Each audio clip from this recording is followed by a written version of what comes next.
Ladies and gentlemen, leading up to the election, I said, like I always say before an election, when you're voting for president, you're not voting for one person. You're voting for 5,000 people to go to Washington and implement an agenda. That has never been more true than in this election. As we can see, Donald Trump and his administration have hit the ground in a sprint. They've got people running all over the place trying to correct the problems in this country.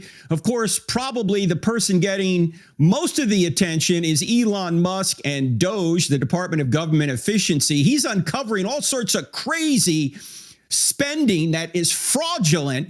And there are people on the left who are completely apoplectic about this. You would think they'd go, wow, yeah, this is fraud here. I'm glad he's uncovering this. No, they're upset he's uncovering it. What is this all about? And is this even constitutional? Is Trump really acting like a dictator? Is Elon Musk the co-president? Is this really the right thing to do? And should Christians blindly support an administration that may be doing a lot of good? Or should we be concerned that these folks could also fall into corruption? We're going to talk all about that today. But before I get there, I want to point this out, that just last week we were at the University of Nebraska and it got down to -7 degrees.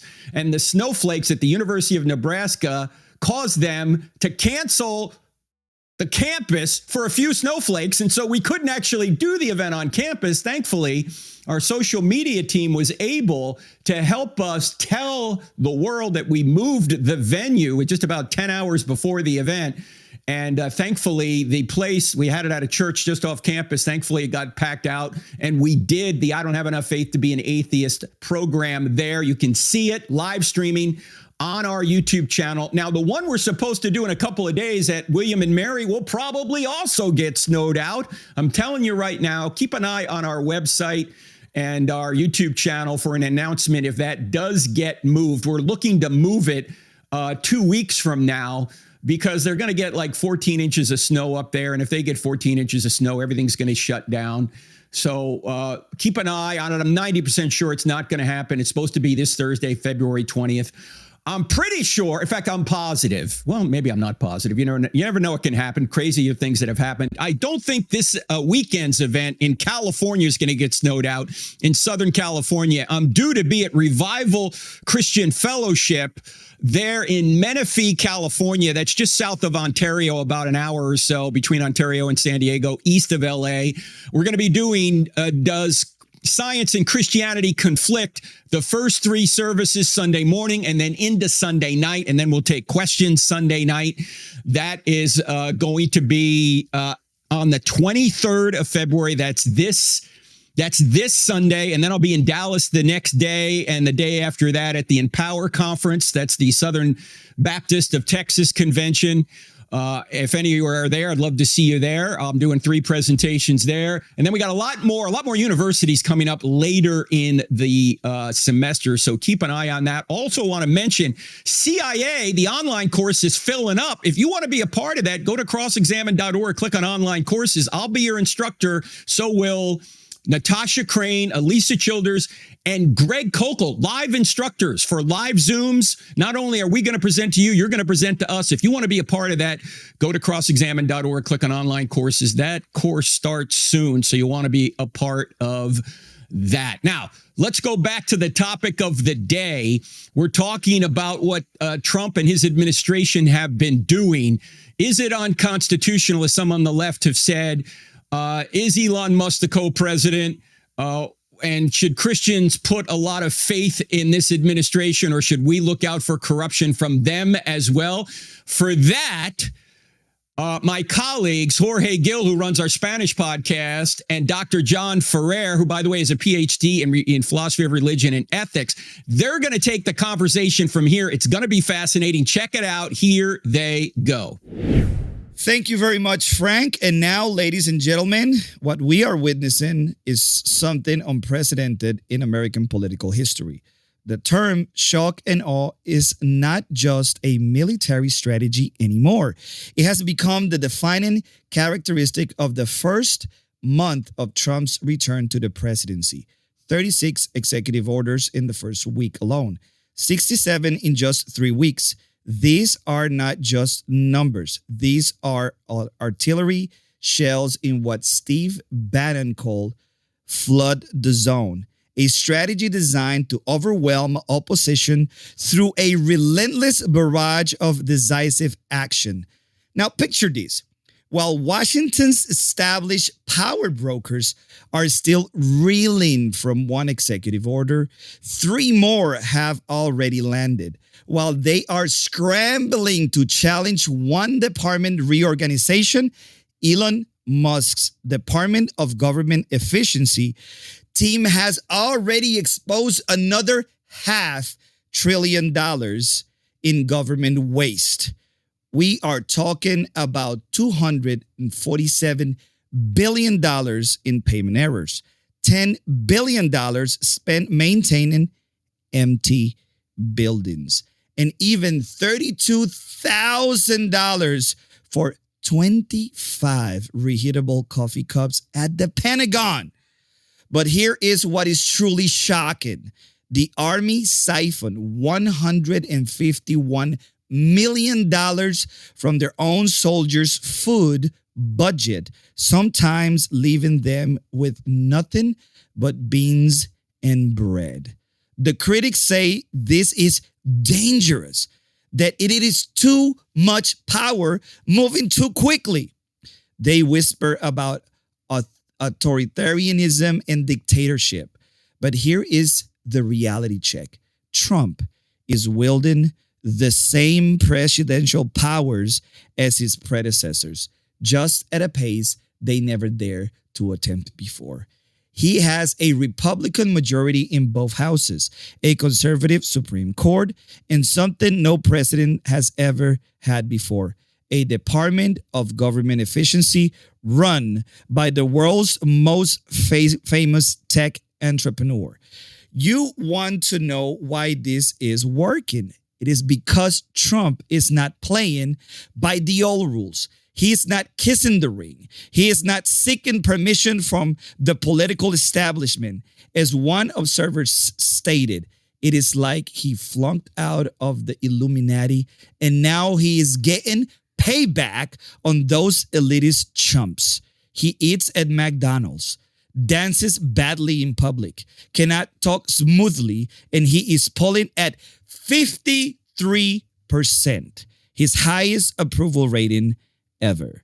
This is not just politics as usual. This is a systematic dismantling of what many Americans have come to see as a corrupt system. And whether you love him or hate him, you cannot deny that we are witnessing a historical moment, a president who is doing more in 30 days than most accomplished in 4 years. Welcome to the I Don't Have Enough Faith to Be an Atheist midweek podcast episode. I'm your host, Jorge Gil, and today we have Cross-Examined's own Dr. John Ferrer, and we are diving deep into the storm that is reshaping American government. John, welcome to the show, brother.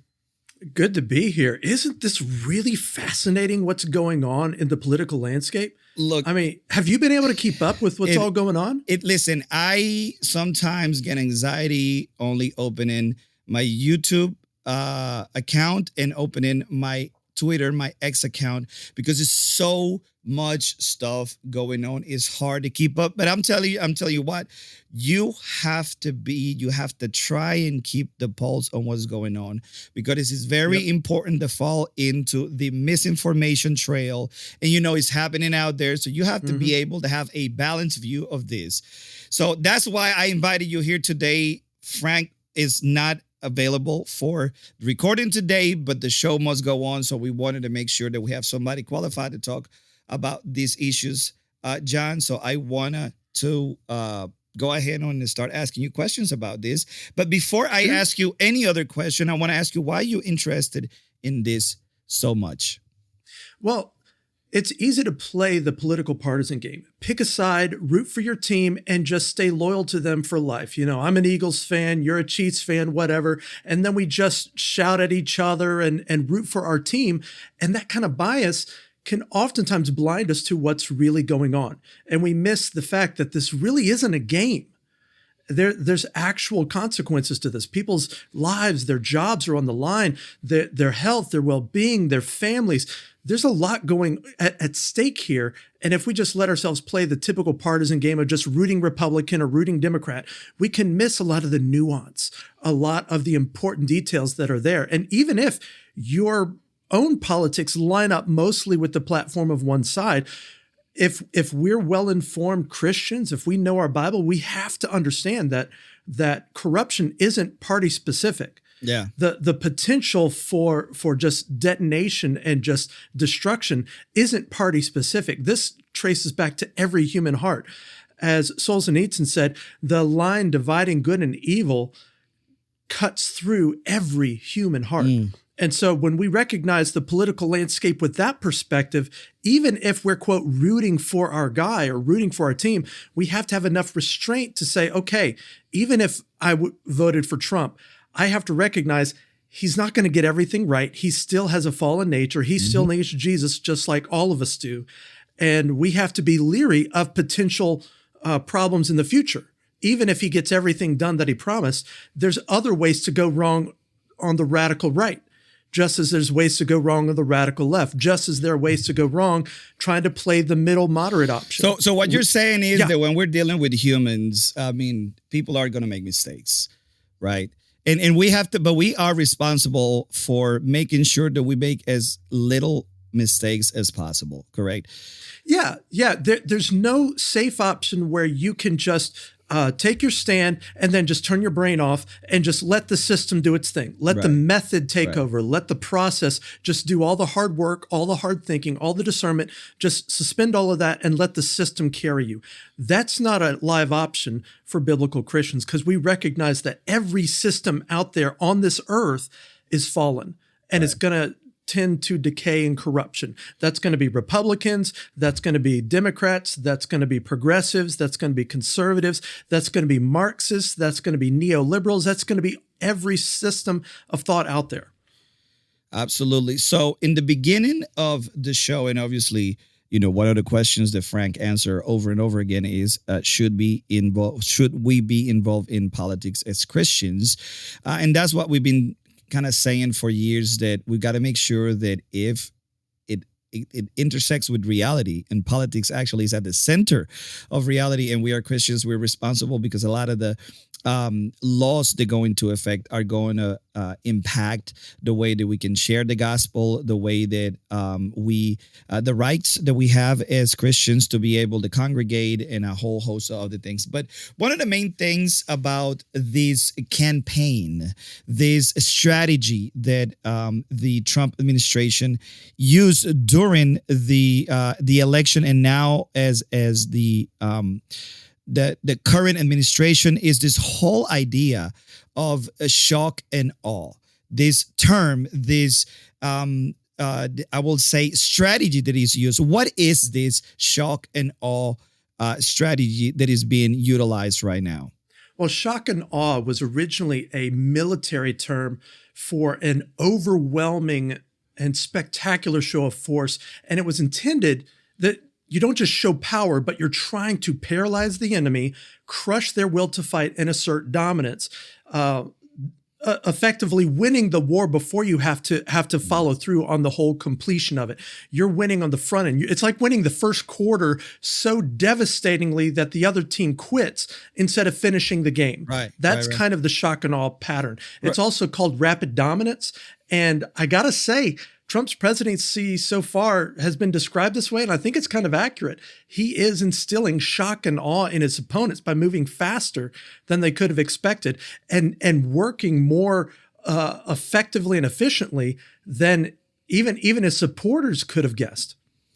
Right. So I've seen this actually. I've seen this in my son's basketball games in the tournament where, you know, they crushed him so bad in the first half that the second half, the other team doesn't even want to put their heads up. And the guys at the bench are just looking down, trying to figure out when is this going to be over? Right. When is this massacre is going to be over? And here in the political game, we're seeing both sides kind of go at it in a way that it's never been done before. I mean, I mentioned that we had almost 36 executive orders in the first week, right? And then how many more by February 14?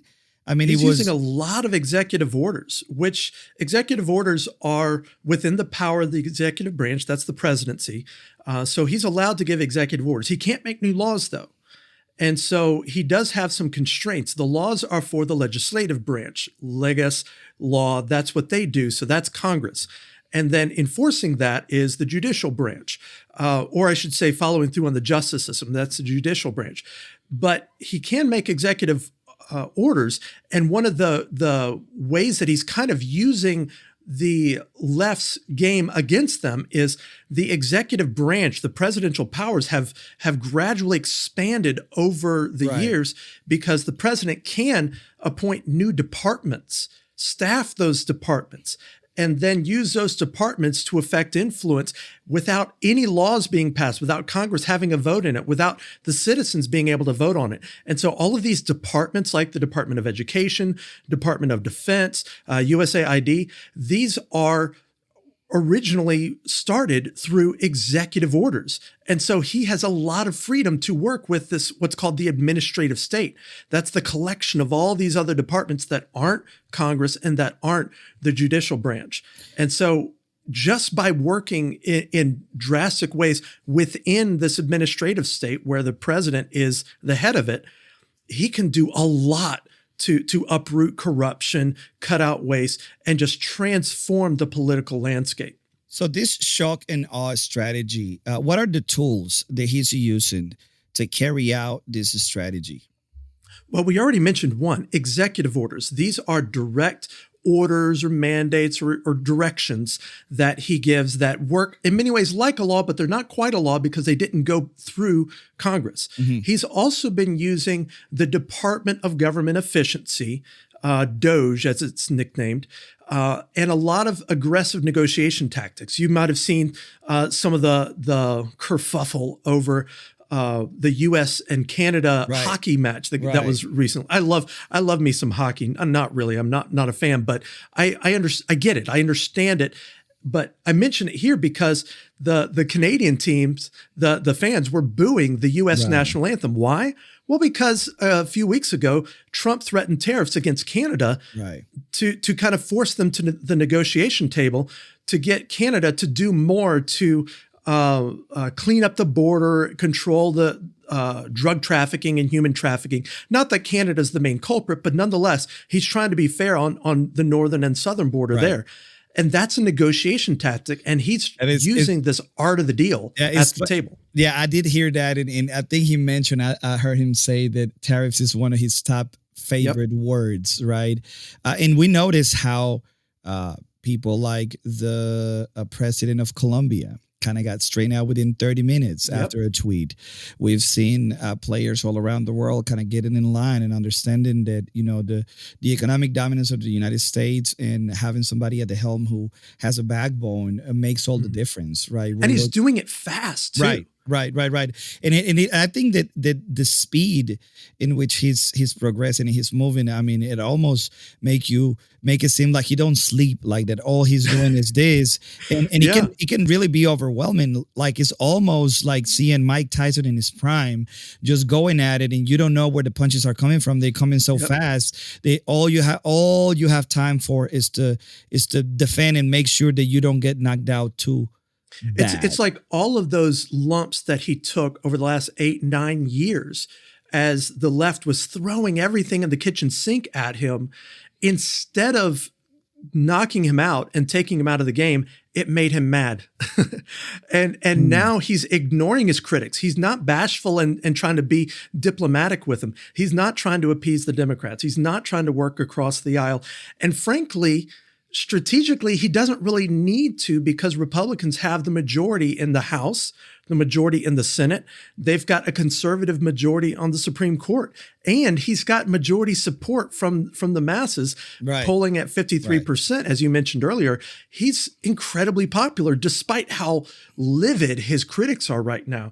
So he doesn't really have to slow down and bow to and kiss the ring or any of that. So let me ask you a question. The fact that he's using this speed tactic, and he's moving so fast. Could it be due to maybe the midterm elections in 2026 that maybe could end this red wave that we're seeing? Yeah, that's exactly it. He's got maybe 2 years before he has to have proven himself, so that in the upcoming midterm election, right? Because we have the red wave, we've got a Republican dominance in all of the offices of the government right now, and so that could change in 2 years at the midterm elections. So in that 2-year window, he's got to get everything done that he hopes to get done, just in case Democrats take back the House or they take back the Senate. And then things are going to stagnate a lot. Right. Now, as usual, as we've seen in previous in previous administrations, they kind of is always a tug of war and nothing gets done because it's just stuck in the mud, spinning wheels type thing. And right now he has to act fast because of that. Yeah. And it keeps him ahead of his critics. Right. Yeah. And I think that's one of the things that I want to mention in the beginning. You know, we talk about, okay, he's using this as a strategy. He's doing all of this. Let's talk a little bit about the promises that he made and how he's fulfilling so many of these in record time. So, John, let's focus on the top 3 campaign promises that he's actually fulfilled so far. I know before the show, you called this almost like the foundational triad on how he's gone about making sure that what he said is what he's doing. Well, politicians make promises, but Trump has very clearly run on a platform that has 3 legs on it. And these can be understood as 3 big promises that undergird his whole presidency. And these 3 promises are strengthen the border, drain the swamp, and put wokeness to bed. And even though those are broad, those are very big, and there's kind of a lot of other promises entailed within them, you can see with his executive orders and the efforts through DOJ, he's really keeping to his promises. He's fulfilling those promises, at least in part. There's only so much you can do at this stage, but he's doing more at this stage than people thought he'd be able to. And they all his actions line up with those campaign promises. But I'm going to tell you this, from the opposition, there's been one main thing that we hear of, even though he ran on promising X, Y, and Z, and he's fulfilling X, Y, and Z. Some say that he is breaking the law, that he is acting like a dictator, like a monarch, that the whole enterprise of democracy is at stake. Like, these are the kind of things that we're hearing from the legacy mainstream media, that he's acting like a monarch, like a dictator, instead of a president.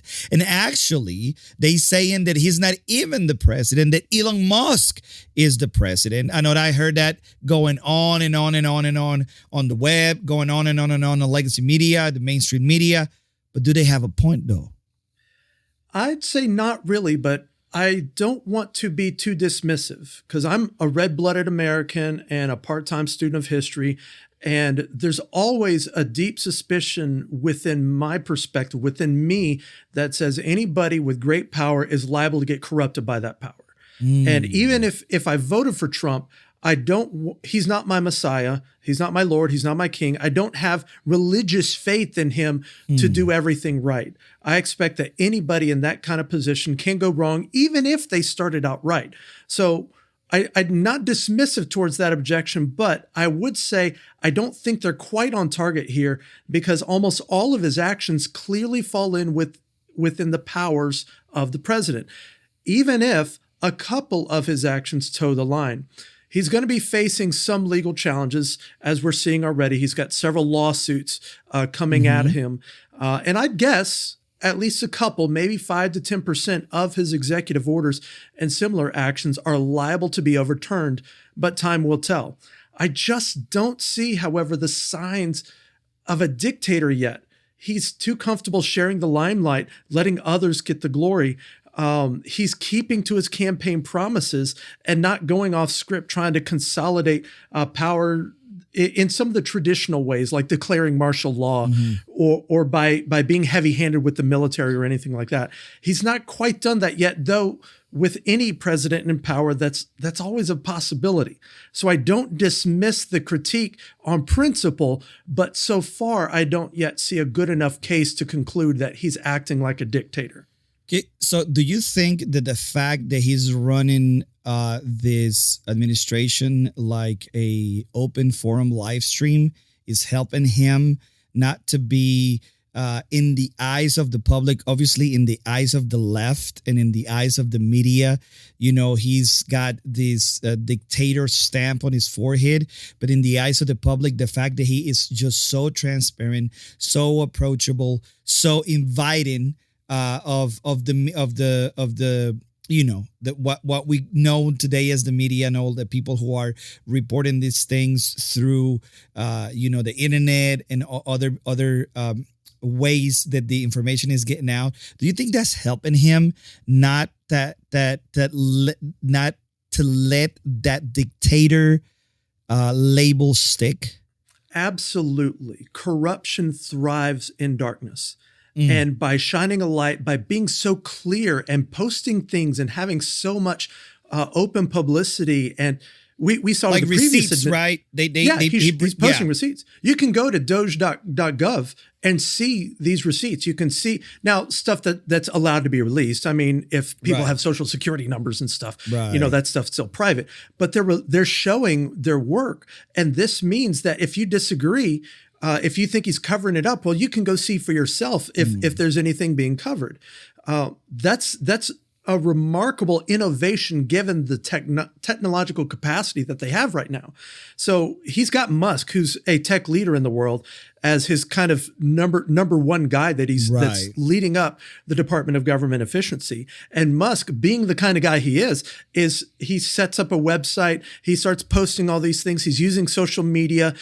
He's using a lot of advanced computing to pour over all of these departments that were able to kind of hide out in the darkness without any clarity pre-internet era when those, you know, mainframes were established. And he's pouring over that stuff and is able to see in real time and then post in real time stuff that they found out earlier that day. So you can go see for yourself, oh, there was $1 billion spent here. There was $1 million spent there. There was 400,000 spent here. And you can see it in real time. This is not the action of someone who's trying to gather power and do it in secret so you don't realize just how powerful they're getting.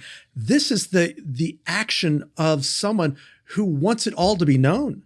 He's returning, in many ways, I would say, he's returning democracy to the people by pulling that power out of the administrative state and creating clarity and openness about what's really going on. Totally agree. So let me ask you this. Why is it that, you know, the picture wasn't even, you know, some people say, well, he's bringing clarity. The picture is not blurry anymore. No, there wasn't even a picture before. We had no access to seeing what was happening behind closed doors. Not only the picture is not clear now, is sharp, is very sharp, is very easy to see all the details behind what was happening. For example, with USAID, right? In other things like the Department of Education, you know, other things that now we're going to be looking into the IRS and all of these other things, right? Is how ironic that the IRS is getting audited, right?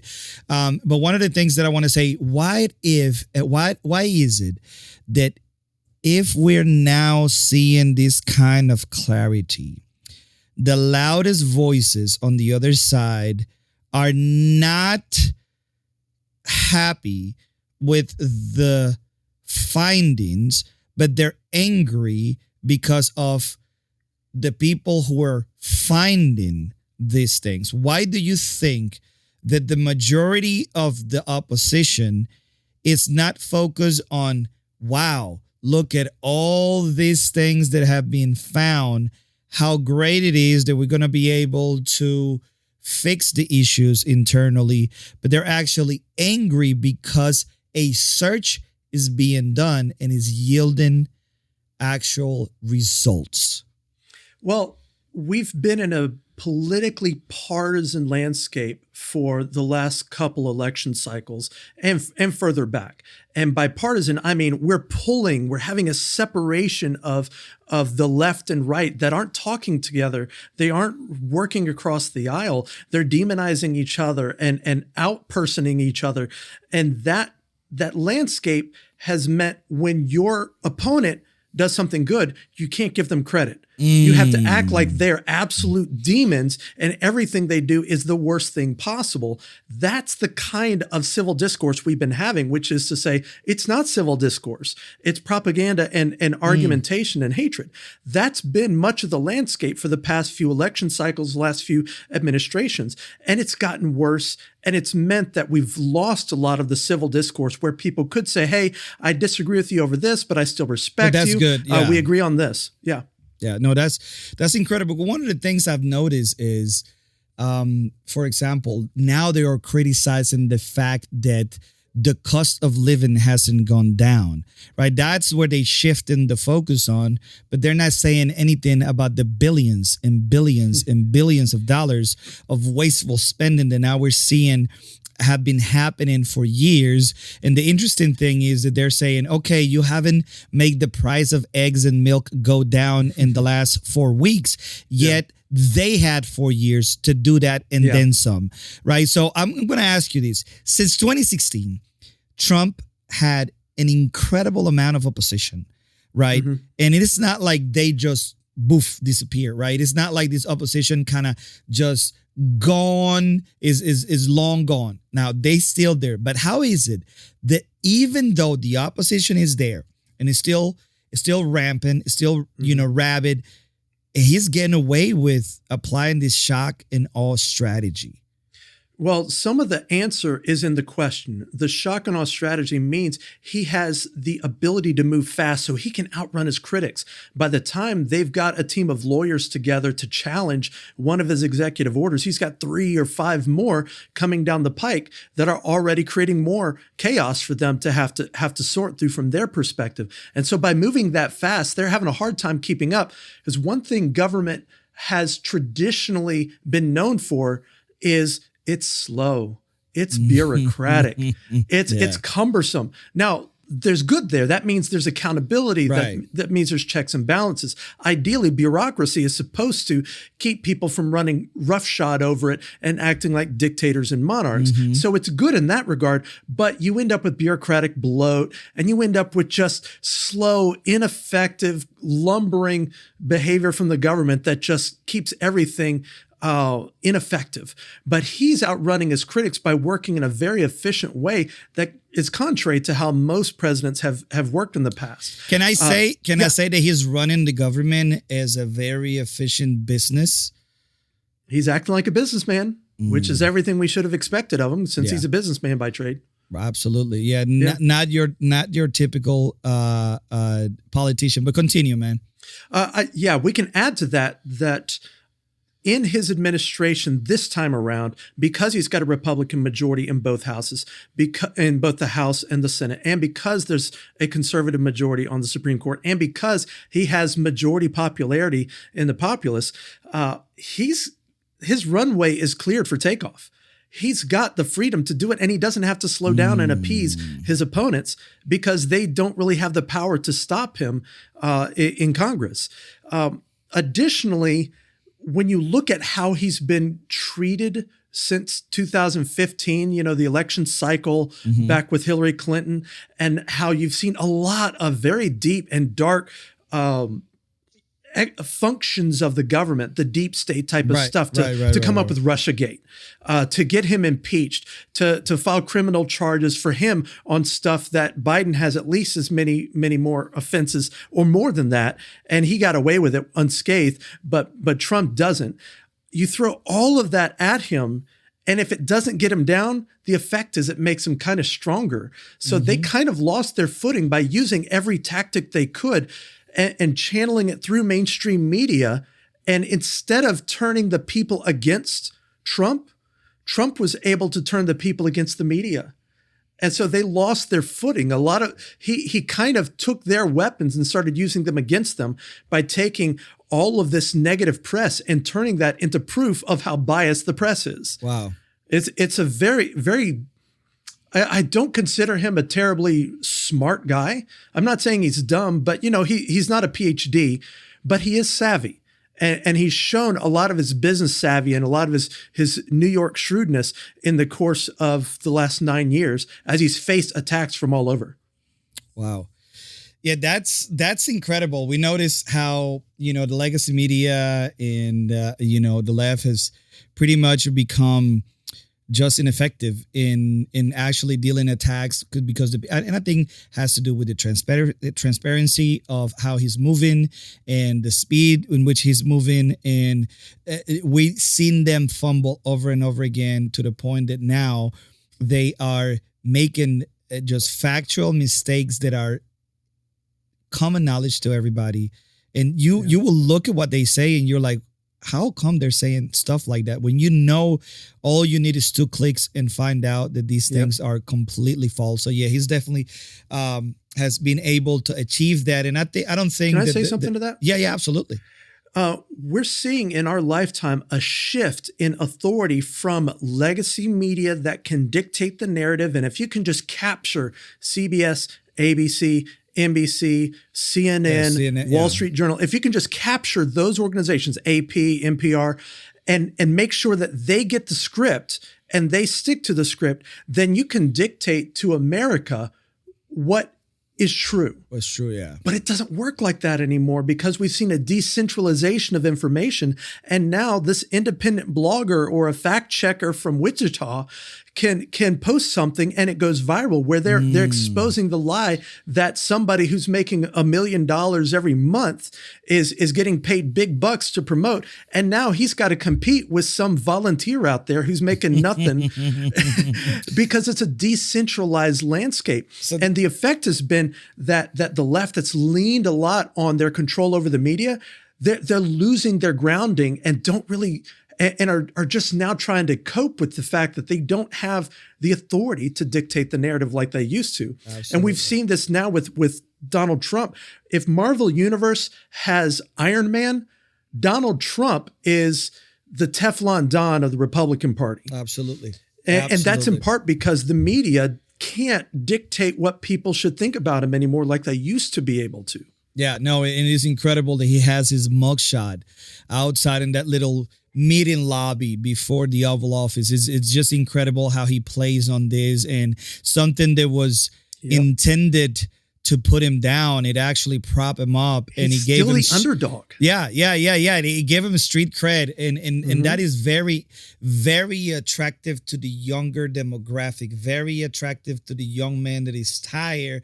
That generation that has grown tired of being feminized left and right, and to be given this woke DI nonsense kind of pushed down their throat over and over again, which actually that stuff that you mentioned is giving me I want to talk a little bit. It's giving me an insight on, and I want to see if you can help me understand what role does, let's say, platforms like X, like Twitter, and Dodge, what Elon Musk and his team is doing, played in all of this, because it is a huge shift, not only in who controls the narrative or who is able to peel back that narrative, and how Doge is actually reaching out directly from what they find to the people. There is no middleman. Well, speaking of Doge, I want to backtrack just a second and say, I think in many ways, the Democrat Party overplayed their hand and set themselves up for an easy target by common sense Americans who are like, I'm sorry, I'm a man. I don't think that makes me sexist, or I'm white. That doesn't mean I'm racist. And women have every right to be offended at men wearing womanhood like a costume. And so the woke overreach, I think, has really hurt the Democrat Party. It's pulled them out of touch with mainstream America, with normal people who work day jobs. Yeah.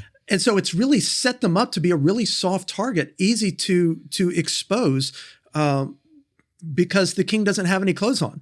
And so he thinks he's hidden, but he's not. People can see right through it. Absolutely. So when Doge comes along, and that's the Department of Government Efficiency headed by Elon Musk, and Trump has used Doge in part because it's a very fast way to get at and expose a lot of the government waste, the government fraud, a government laundering, money laundering, and just a whole array of financial crimes that are going on right now that if it weren't for Doge, it may never have been exposed.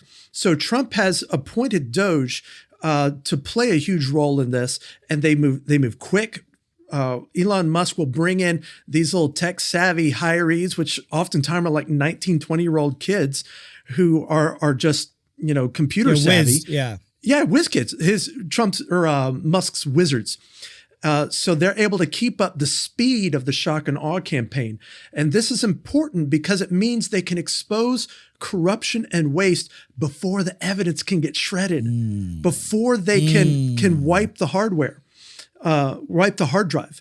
And so whenever Musk and his wizards at Doge reveal another example of wasteful spending, money laundering, and fraud, that is one more proof of concept that the shock and awe campaign is working. Okay, let me say something. Helping to boost his popularity. Let me ask you a question. So one of the main accusations is that Trump just came up with this Doge department and then put Elon Musk in charge, and somehow this is unconstitutional and he cannot be having these kids running over there.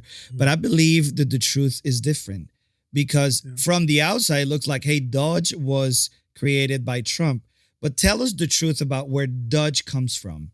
Well, technically, Doge is a rebrand of a department that Obama created in 2014. He created the United States Digital Service, and Doge is a rebrand and retasking of that department to be more effective at using digital services to root out waste and corruption in the government. So that department already existed. It was appointed by an executive order, which is entirely allowed. The president can appoint departments to extend and carry out the rightful domain of the executive office. Now, of course, that can grow out of hand and you can end up with bureaucratic bloat and all that. But nonetheless, it's within the power of the executive office, the president. He's allowed to give executive orders. He's allowed to appoint departments. And that's what he did with Doge. It's just he happened to appoint as the leader of Doge to head it up Elon Musk. And now between those two, you have two of the most hated figures on the right.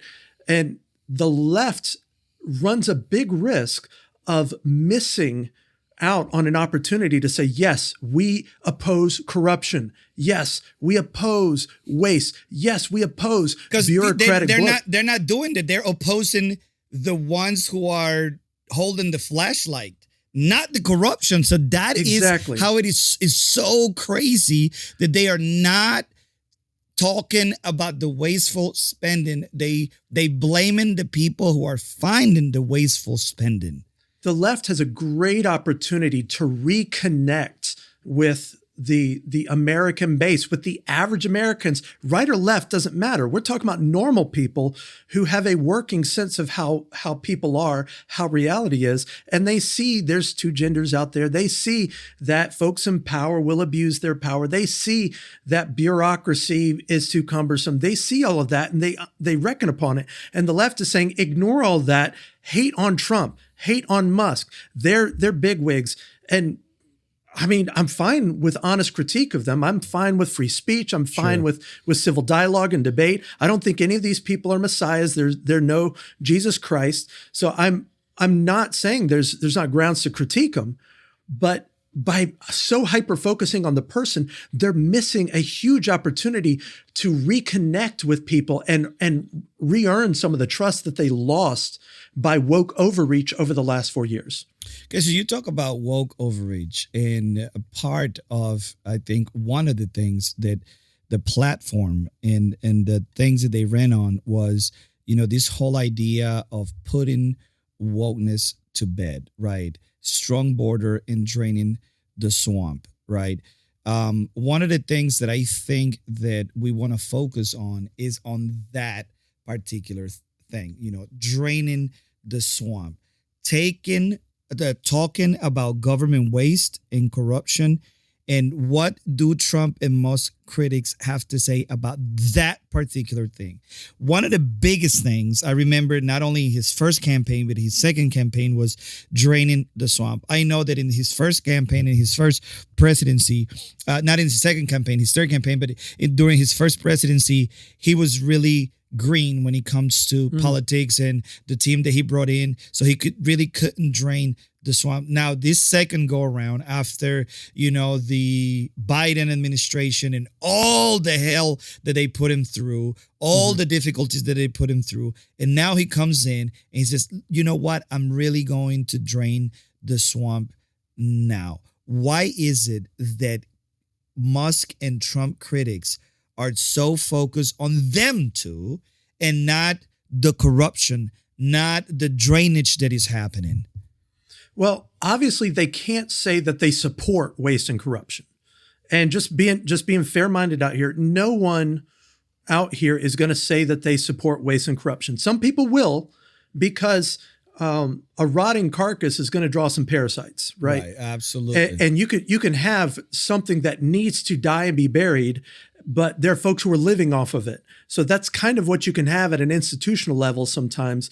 And those are going to be unhappy people. And then, unfortunately, there are going to be some people downstream of the waste and corruption who are well-intended. And they're in USAID because they believe in foreign aid and they just have compassionate hearts. But they're going to lose their jobs because folks upstream that are closer to the corruption, that kind of know what's going on, have been mismanaging and mishandling this department, and then a lot of folks are just going to suffer for it. So there are some people that support waste and corruption, but just for the sake of argument, let's say no one really supports it. So if no one really supports the waste and corruption, what they have to do is distract you. They have to turn your attention away from what Trump and Musk are doing right, and get you focused on how you don't like those people, and fear of what they might become, and suspicion of their motives, and a lot of the psychoanalysis where ignoring what's going on, the facts of the matter, the hard evidence, and then retreat to something that's unfalsifiable, like an assumption of what their motives are. So what they have been saying, instead of saying we support waste and corruption, which in theory they don't, they're saying that Trump and Musk aren't really draining the swamp. They're either trading the old swamp for a new swamp. Yeah. Or they're calling it a swamp so they can chop it up and use the pieces to seize more power and money for themselves, which I guess is a different kind of swamp, but it's more authoritarian, more aimed at a dictatorship. And so the general tactic that I've been seeing most is they seem to accuse Donald Trump and Elon Musk of fascism, authoritarianism, dictatorship, stuff like that, and then force any new revelation to fit that narrative. Wow. So, okay, we talked about this whole idea of the shock and awe strategy. We talk about, how this is being done, how transparent seems to be, how successful is being so far. The fact that he is over 50% approval rating, it is incredible, right? And how the opposition is actually weak, even though they are loud, right? So right before we wrap it up, can you give us a summary of this strategy? Why is it working? What do you see happening in the next 6 months or in the next 2 years, and how we as Christians, okay, I think this is the most important thing, not as conservatives only, not as Republicans only, not as Democrats only, or, from the left or whatever, but as Christians, how we should look at this through a Christian worldview, not a Christian lens, but a Christian worldview, taking into considerations all the aspects of reality, what the Bible says about how we should live, how we should conduct ourselves, how we should analyze everything that it's happening in front of us, how we should pretty much test everything and hold on to what is good, right? That's exactly what First Thessalonians tell us. And how we should be able, or how we should be acting as Christians moving forward as we see this next 2 years unfold or the next 4 years unfold. John, just right before we call it a day. Well, there's a couple elements to what you're asking there. To summarize it, the shock and awe strategy is Trump moving very fast, using the full extent of his presidential powers to uproot corruption, to drain the swamp, to enact stronger borders, to expunge, to get rid of, to put wokeness to bed as much as he can through executive orders and similar type of actions. So that's the shock and awe strategy. It's supposed to keep the opponents on their heels, stay ahead of them so that the critics can't anticipate what his next move is because they're barely catching up, if at all. And so it seems to be working, especially with the help of the Department of Government Efficiency with Musk at its helm. Now, from a Christian perspective, as we look at all of this going on, it's easy for us to retreat into simple-minded, shallow party politics and just root for the Republicans or root against the Democrats, or if you have more of a left leaning, to fault the right for being too capitalist and heartless and not having enough empathy and not caring enough about marginalized members of society. At one level, Christianity isn't so much about the politics as it is about informing all of these sides with a Christian worldview, so that if you're going to try to help the marginalized populations, you can have more wisdom, you can understand how human nature works, you can understand better how to enact policy to serve those needs, so that Christ is honored in the way we're using our power and influence. Because as Christians, we have to answer to God for our stewardship. How do we use our voice? How do we use our money? How do we use our vote? And from a political standpoint, all of these are elements of our stewardship as Christians, and we have to answer to God for how we use all of that. So voting for or against Trump, we have to answer to God in good conscience for that behavior, for how we interact on podcasts, how we use social media, how we use this distributed media landscape to encourage the good and to be salt and light in the world. So when it comes to what Trump's doing, there's plenty of room for critique. And we Christians have to recognize in the course of civil dialogue and debate and maybe getting out in the streets and protesting the evil that we see in it, or offering caution about maybe he's towing the line, maybe he's going too far. As Christians, we recognize we've only got one Messiah. Mm-hmm. And it ain't Trump. And it definitely isn't Musk. They can be used by God, whether as saints and apostles or as Nebuchadnezzar and Cyrus. And God can still absolutely use them, secular or Christian, holy or wicked. God can still use them to achieve good ends because God's still sovereign in all of it. And so from a Christian standpoint, I think we all have a duty to pray for our leaders, whether that be Biden when we're in the Biden administration, or whether it be Musk right now in over Doge, and then Trump in the presidency. We should be praying for the leaders and the influencers, and we should be raising our voice to promote the good, to condemn the bad, and to offer a voice of wisdom and reason into the civil dialogue. Because if we don't model that kind of conversation that helps raise the bar of intellectual debate, then we're just going to keep settling into this partisan politics, identity politics, shouting at each other, more heat, no light. So I guess if I had to boil it down to two things, pray for your leaders and then model that civil dialogue where you're seeking out wisdom. You're asking, is that true? Is that a fact? Are you leaving anything out? Are we overlooking something? Is there more to the story? So we need to bring a good intellect, a good redeemed intellect to the public conversation. And hopefully a podcast like this is doing just that. John, thank you so much for all the amazing information you brought here today. Great perspectives and takes on everything that we discussed today. And John is part of our Cross-Examine team. He's one of the speakers. He's a researcher, and he does so much for us. So if you want to learn more about John, just go to crossexamined.org, cross-examine with a D at the end.org, and go ahead on and let us know what you think about this podcast and this content. You can leave us a review on Apple Podcasts, Spotify. If you're watching this on YouTube, make sure that you leave your comments and your 2 cents on the comment section. And as you know, this is the Midweek Podcast, so make sure that you subscribe and make sure that you share this with somebody else. John, thank you so much for being here, brother. Thanks for having me. Absolutely. And we look to see you this Friday at the regular I Don't Have Enough Faith to Be an Atheist podcast. God bless.